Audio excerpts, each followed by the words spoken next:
Une semaine, c'est le temps que j'ai pour produire une vidéo de mariage pour un mariage taïwanais et pour le diffuser à ce même mariage. Comment j'ai pu me retrouver là-dedans? C'est tout simple, la mariée est la sœur de ma copine. J'ai donc eu mon billet d'avion en échange de la création de cette vidéo. Bref, le problème étant que la mariée aurait dû m'envoyer toutes les vidéos et photos un mois plus tôt. Je ne les ai eues que 7 jours avant. Une galère quand tu sais que la mariée veut une vidéo séparée en plusieurs parties.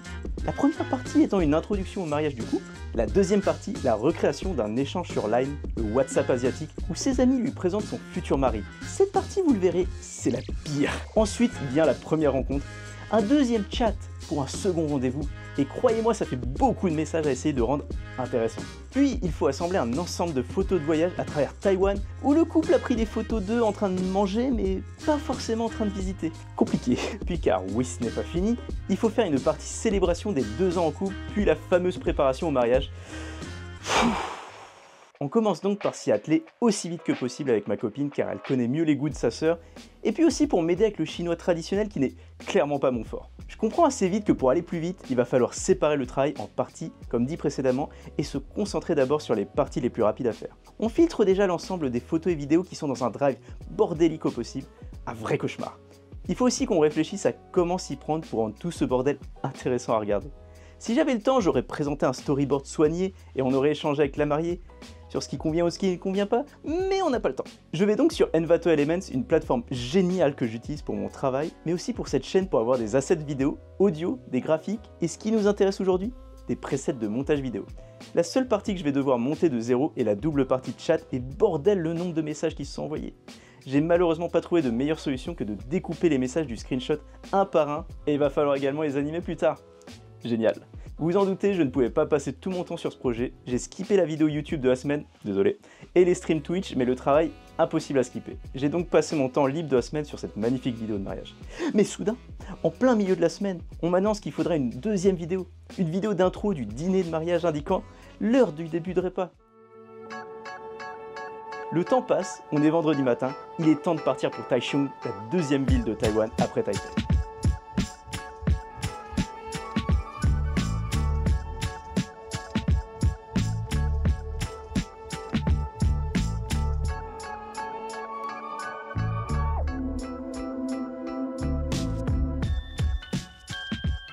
À l'arrivée, le deuxième oncle de ma copine nous a amené de l'aéroport international jusqu'à Taichung, la deuxième ville de Taïwan. Mais on avait un petit peu soif. On meurt de soif, donc on va se taper un boba juste ici. On se repose un peu, on profite d'un super dîner dans un resto traditionnel où je teste une cuisine taïwanaise un peu moins connue.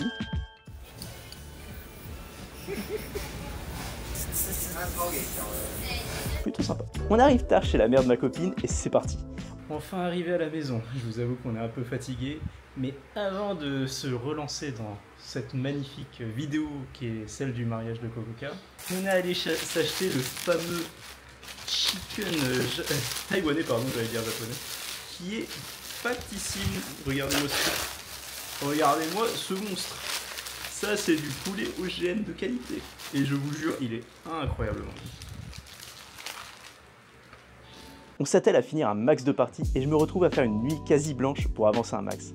Il est 5 h du matin et je vais dormir 2 heures.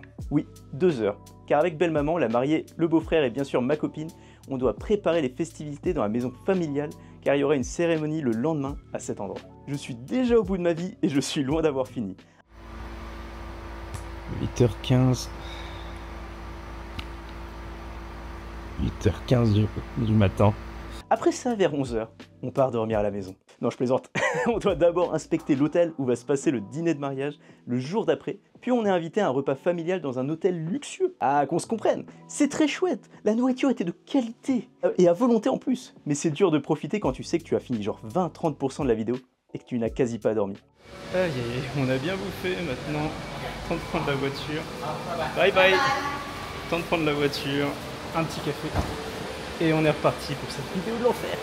Plus tard, on a accompagné le couple pour officialiser leur union à la mairie. Ça a pris un temps fou et j'ai réalisé à quel point c'est plus classe les mariages à la mairie en France. Dites-moi ce que vous en pensez en commentaire. On décide de prendre des vidéos et un max de photos de l'événement.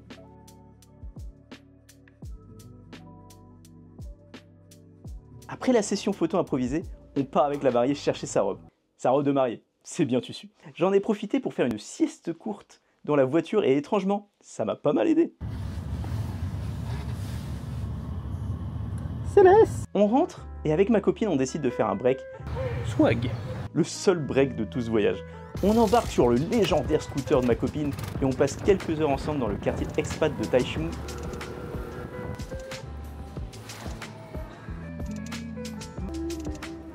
Et j'en profite pour néanmoins taffer un peu sur mon ordi lors du dîner. Retour à la maison et sans surprise, il faut finir les vidéos. Et cette fois-ci c'est encore pire. Avec ma copine, on y a passé toute la nuit et pas de presque nuit blanche. Non, non, non, une nuit blanche. J'ai dormi 20 minutes. 20 minutes. Il est 6h30 du matin, il est temps de partir pour la cérémonie dans la résidence familiale. Et les vidéos? Ah oui, les vidéos, bah toujours pas fini. Mon ordi a énormément de mal à encaisser les presets vidéo très gourmands d'Envato et la prévisualisation prend un temps fou.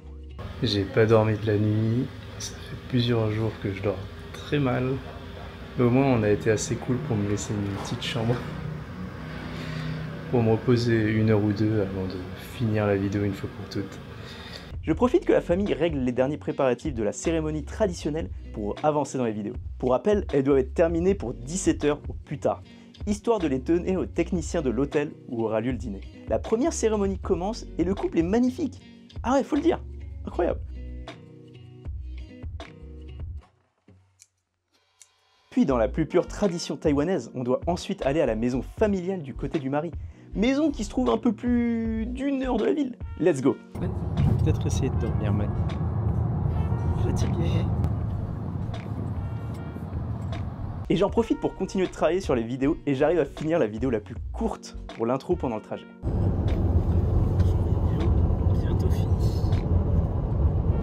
C'est comme On arrive enfin dans cette maison et comment vous dire, il faisait une chaleur infernale dans cette maison. On est tous restés dans la chambre avec la climatisation et ici, devant tout le monde, posé au même endroit, j'en ai enfin profité pour finir la deuxième vidéo. Je monte le prototype à la mariée qui semble apprécier et je finis notamment ce fameux passage avec la discussion par chat. Partie qui ne me plaît pas car... Bon, déjà de base, je trouve que ce n'est pas une super idée et je ne l'aurais jamais recommandé avec plus de temps. Puis la durée des 2 séquences est terriblement longue, malgré les nombreuses coupes dans le chat effectué par ma copine. Mais bon, j'ai fait ce que j'ai pu, il est 16h, j'envoie les vidéos à la régie de l'hôtel. On se dirige donc vers l'hôtel et sur place, l'hôtel nous accorde une chambre pour qu'on puisse laisser nos affaires, se préparer, etc. Tu comprends. Là on me demande si je peux présenter les 2 vidéos au couple et à la famille proche car ces deux-là ne les verront pas pendant le dîner. Car oui, les vidéos sont là pour les introduire durant le dîner. Et je vous avoue qu'à ce moment j'étais assez anxieux car je n'avais quasi pas dormi, je n'étais pas satisfait du résultat final et j'étais frustré par la deadline infernale et... Réaction? Rien. Un silence dans la chambre, j'ai juste eu droit à un « c'est très bien de ma copine, mais on sait tous ce que ça veut dire ». J'étais franchement déçu. Je m'attendais pas à un tonnerre d'applaudissements, mais au moins un petit « chouette, sympa » ou « merci pour l'effort ». Mais le silence, ça fait mal. Vous l'aurez compris, j'étais encore plus réticent pour la présentation au dîner. Le dîner démarre, et c'est plutôt sympa. Bonne ambiance, je ne suis pas loin de la table principale. D'ailleurs, il faut savoir qu'il y a une vraie logique dans la position des tables. Il y a d'un côté les proches du marié et de l'autre ceux de la mariée. De plus vous êtes proche de la table des mariés, plus vous avez de l'importance. Donc ça va. Bref, ma première vidéo est censée être lancée avant 18h30 pour annoncer le dîner à 18h30. Et encore une fois, rien du tout. Rien qui s'affiche. Je vous avoue être un peu content à ce moment-là en me disant on va m'épargner ce moment de gêne.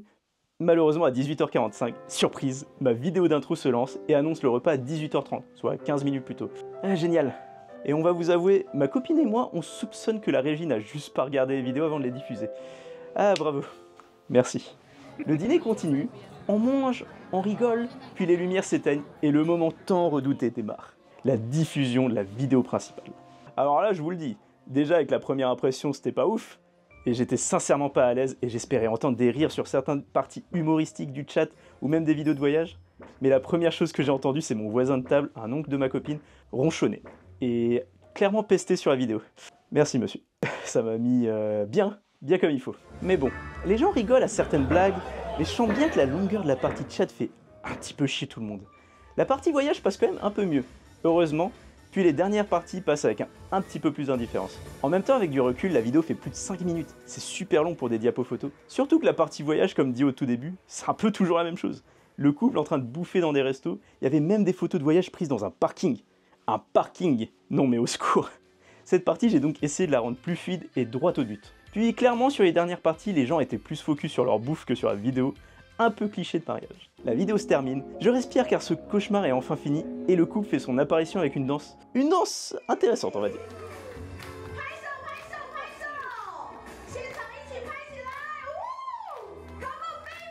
En vrai, je croyais m'en tirer à bon compte, mais il fallait que l'animatrice de l'événement pointe sa lumière sur moi pour indiquer que je suis le Français qui a fait les 2 vidéos qui faisaient chier le tonton à côté. Tonton qui était un petit peu gêné après s'être rendu compte que j'étais le créateur des vidéos.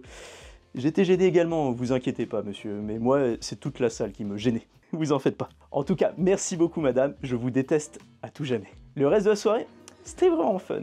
Beaucoup de rire, un passage sur scène car on a gagné un jeu et il fallait gagner des points. Points que j'ai gagnés en désignant belle maman comme la personne de la table qui a le plus besoin de perdre du poids. Je ne m'étalerai pas là-dessus, passons. Puis, après la soirée, et à ma plus grande surprise, la mariée et le marié m'ont remercié chacun de leur côté pour tout l'effort que j'ai fourni pour ces vidéos.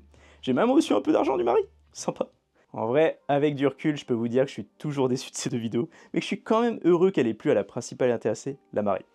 Tous ces souvenirs au final sont là, non pas pour satisfaire une salle qui veut juste bouffer, mais un couple qui est heureux de leur aventure jusqu'à ce mariage. Et c'est le plus important, que eux soient heureux de voir leurs souvenirs, même si c'est peut-être un peu niais à mon goût ou au goût des autres. Je me rends également compte de la pression dingue que je me suis mis sur les épaules avec ces 2 vidéos. Ça, plus le manque de sommeil m'a clairement mis sur les nerfs, et j'ai beaucoup plus pris à cœur la réaction des gens sur des vidéos qui, au final, sont des commandes avec un script où j'ai peu de liberté et un temps plus que limite pour les produire. Si je dois retirer une leçon de cette expérience, c'est que je dois apprendre à me détacher un peu plus de mon travail, de la vie des autres, et pour ce cas particulier, apprendre à voir le positif quand il est présent. La mariée est contente? Tant mieux. À la semaine prochaine pour une nouvelle vidéo, abonne-toi.